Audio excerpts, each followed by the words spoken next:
yang baru mungkin nanti ada kesejahteraan khotib yang selama ini memang tidak tersentuh, udah disepakati nanti kita cari, kita hitung untuk diberikan perhatian ya oleh komunitas khotib-khotib se-Jakarta yang mendukung karena catatan rekor saya juga dalam program-program keumatan ya. Jadi kalau memang audiensnya para khotib ya tentunya yang dibicarakan sesuai dengan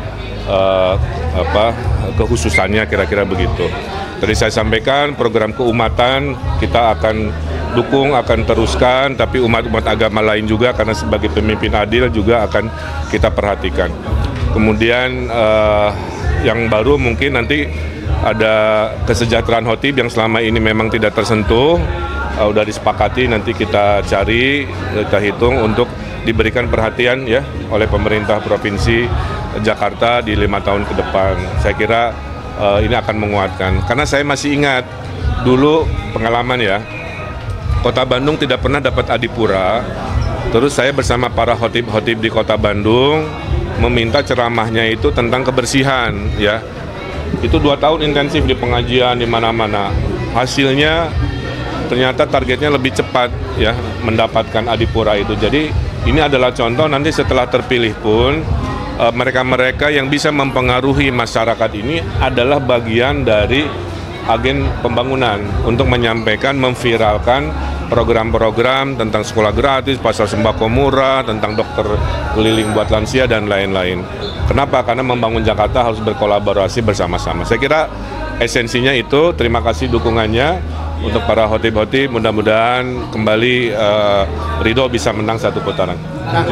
Ekonomi, pelayanan dasar, infrastruktur, detailnya nggak bisa sekarang tentunya nanti, tapi intinya lebih ke persiapan, latihan, karena pembukaan hanya 4 menit, penutupannya 2 menit, penjawabannya 1 menit, jadi tapi topik banyak gitu ya. Jadi memang tantangan debat itu bagaimana banyak gagasan, banyak teori, tapi waktunya pendek, sehingga tadi lebih banyak pelatihan public speaking yang cepat, tepat, dan menghibur.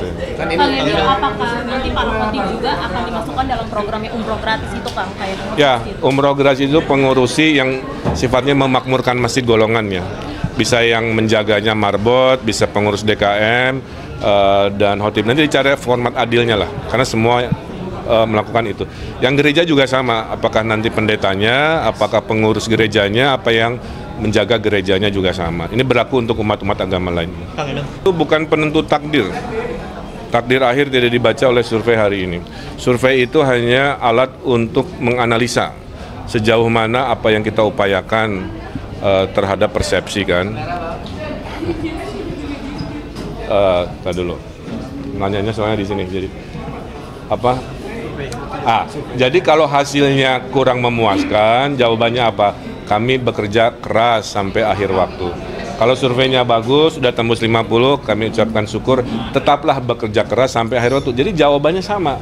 Mau surveinya bagus, mau turun, kami tidak pernah mempersepsikan ini menaikkan atau menurunkan, mendegradasi. Justru kalau saya membaca survei ya, saya nggak baca elektabilitasnya, saya buka wilayahnya. Oh, kuat di usia tertentu, lemah di usia tertentu. Oke ya, perkuat. Kita kuat di wilayah mana, lemah di wilayah mana. Jadi strategi Ridho itu sangat ilmiah. Jadi bukan tentang 1 lembar elektabilitas saja. Justru ada puluhan lembar yang kita baca. Oh, disukai oleh golongan usia tertentu, pendidikan tertentu, isu-isu apa yang dianggap mereka. Sehingga saya kampanye nggak usah ngomongin, maaf ya, 10 yang aneh-aneh dan terlalu rumit, ternyata di masa masyarakat hanya 3 besar. Itu cara saya merespon terhadap survei. Jadi mau baik mau buruk bagi saya adalah evaluasi aja. Oke, terakhir. Walaupun tetap ada perbedaan antar survei itu, apa? Saya juga nggak ngerti ya, karena saya bukan ahli survei, saya hanya konsumen dari membaca hasilnya seperti kawan-kawan media juga. Tanyanya ke ahlinya, kira-kira begitu ya. Bisa mungkin karena beda orang yang disurvei, saya juga kan nggak tahu ya, objeknya kan lain-lain. Tapi saya kira itu aja, jawabannya adalah survei adalah alat untuk mengevaluasi diri. Oke? Terakhir ya. Kan di USA sudah borong jadi Kaos Persija 3 tadi. Dan historis punya Pak Greg dulu ya. Tahun berapa ada tanda tangannya. Ya nanti dipakai pada waktunya. Ketemu Jackmania kapan? Ya nanti dikabari. Oke ya, makasih ya Tunda.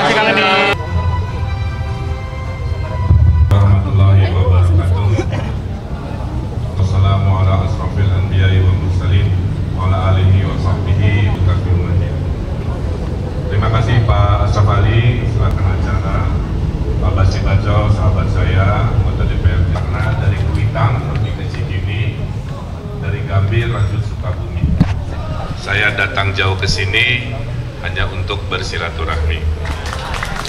Karena calon gubernur Jakarta harus jago pantun. Ya. Tadi saya dengar salamnya kurang keras, padahal ada pantunnya. Daun salam, daun talas, ada kentang, ada nanas. Yang tadi jawab salam saya dengan keras, saya doakan hutangnya lunas. Bapak-ibu yang saya hormati, saya perkenalan sedikit. Nama lengkap Muhammad Ridwan Kamil. Dari namanya ya kurang islami apa, kira-kira begitu ya. Doa orang tua agar meneladani Rasul, menjadi insan yang diridhoi, Ridwan, menjadi insan kamil, insan sempurna, paripurna. Saya anak kedua dari 5. Cuman kakak dan adik saya namanya beda rumusnya, awalannya akhirannya Zaman. Kakak saya Erwin Muniruzaman, adik saya Erik Komaruzaman, adik saya bungsu LP Nazmuzaman.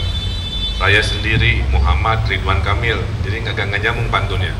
Saya tanya ke umi saya, kenapa? Apakah saya anak angkat ketemu di angkot? Ternyata yang lain diberi nama orang tua, saya diberi nama oleh kakek saya langsung. Kakek saya adalah sama khotib juga, jadi ini golongan khotib. Kakek saya khotib Kiai Haji Muhyiddin, karena lahir di zaman kolonial, beliau adalah Panglima Hizbullah, Pak. Jadi kakek saya adalah Panglima Perang, membela NKRI, membela Islam dengan perjuangan. Di penjara Belanda 2 kali, Pak, ya. Bersama santri-santri. Putra keduanya, Panglima santrinya Sahid, Pak, gugur di ujung Berung Bandung saat kolonial. Saat DITI kami disuruh gabung, kakek saya nggak mau, ya.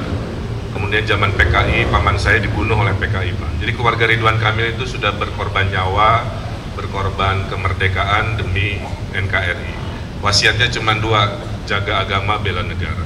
Nah sekarang cucunya sedang bertakdir untuk memimpin, mudah-mudahan diberkahi dan tidak ada perjuangan, tentunya keberhasilan tanpa kemenangan. Saya titip kepada para kiai, sampaikan apa adanya, nasab saya seperti apa, kemudian juga program-programnya. Insya Allah khotib-khotib semua kalau terpilih saya akan perhatikan, ya, dalam bentuk kesejahteraan. Nanti kami hitung, kami komitmenkan. Kenapa? Waktu saya wali kota Bandung, kota saya kotor. Saya minta khotib ceramah 2 tahun An-Nadofatu Minal Iman dan ayat-ayat lainnya, Pak. Target 3 tahun Adipura, tahun 1,5 tahun kedua udah dapat Adipura. Itu Pak Kiai Haji Miftah Farid bikin panduan buku saku isinya ayat-ayat tentang kebersihan. Ini juga sama, selama 5 tahun Bapak tidak akan saya tinggalkan. Kalau sudah menang, Bapak adalah mitra kami menyampaikan pesan-pesan kepada masyarakat, ya. Urusan banjir, urusan polusi, urusan kemacetan pasti diurus. Tapi nanti ada pendidikan gratis buat anak cucu Bapak di swasta, tidak hanya di negeri. Ya, ada program 200 juta per RW, pengurusi masjid, masuk khotib nanti diatur pergi umroh dan haji kita atur juga. Kita dahulukan jadi petugas haji tahunan, nanti kita atur seadil-adilnya, ya. Program makin mengaji tentunya yang baik juga kita lanjutkan, karena buta huruf Al-Quran masih tinggi, Pak, ya. Jadi jangan hanya main HP, dunia yang tidak akan pernah berhenti. Waktu jadi gubernur, Pak, saya ada program namanya Satu Desa Satu Hafiz Quran, namanya Sadesa. 5.300 desa di Jawa Barat, di 5 tahun saya semua sudah punya penghafal Quran 30 juz. Karena berdakwah dengan kekuasaan, itulah tugas Umar. Atiullah wa atiur Rasul wa ulil alim minkum. Nah, saya mudah-mudahan masuk golongan yang ditaati sebagai pemimpin, kan kira-kira begitu. Terakhir, ibu saya memberi 5 nasihat, ya. Anakku, pemimpin itu kekuasaan hanya sementara, ya. Namkulillahumma malikal mulki tutimuka mangtasya wa tangziumuka mimantasya. Artinya karena sementara, jangan sombong. Yang kedua, niatkan kekuasaan untuk ibadah. Makanya saya ibadah, Pak. Jadi saya tenang karena ada tujuan, bukan ngejar popularitas buat ngejar kaya. Wa ma khalaqtul jinna wal insa illa liya'budun. Yang ketiga, anakku, kekuasaan harus bermanfaat, bukan pencitraan buat duduk di meja, tapi ke lapangan cari solusi, bikin tanda tangan, menggratiskan sekolah, membayari dokter nanti ke lansia-lansia di kampung-kampung dan lain sebagainya. Karena harus jadi khairun nas anfa'uhum linnas. Yang keempat, pemimpin harus adil. Bapak saya urus, Muslim saya urus, yang Kristiani harus saya urus juga, karena pemimpin harus adil.